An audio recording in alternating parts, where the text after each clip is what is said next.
Right now in Kansas, there are more than 1,700 trans people who woke up to find their driver's license effectively invalidated.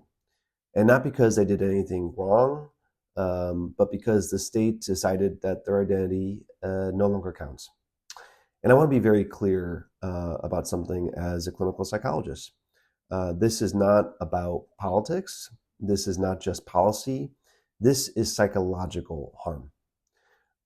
Human beings organize their mental health around dignity and belonging.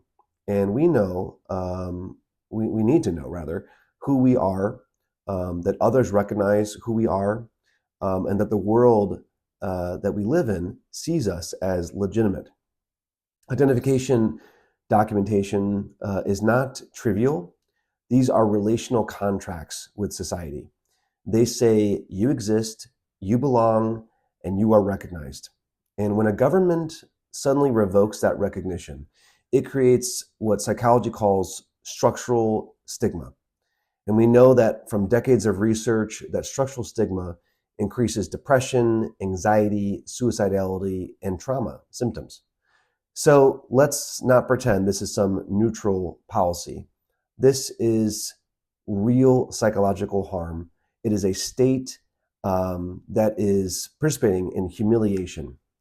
Um, Imagine being told overnight that every time that you show your ID at work, at the airport, at the pharmacy, or picking up your child, that you are being forced into a moment of exposure, questioning, or danger.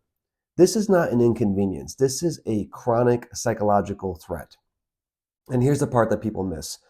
Mental health does not come from therapy rooms. Mental health comes from whether or not society treats you with dignity. And you cannot build psychological safety while legally manufacturing shame. In my work, I talk a lot about relational health.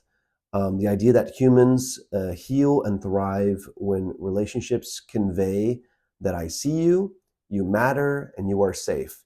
And policies like this do the opposite. They institutionalize rejection.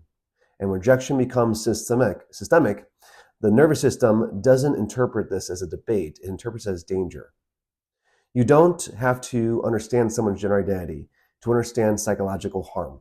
But if a policy predictably increases fear, isolation, humiliation for thousands of people, then from a mental health perspective, we have an ethical and social responsibility to name it for what it is: harm.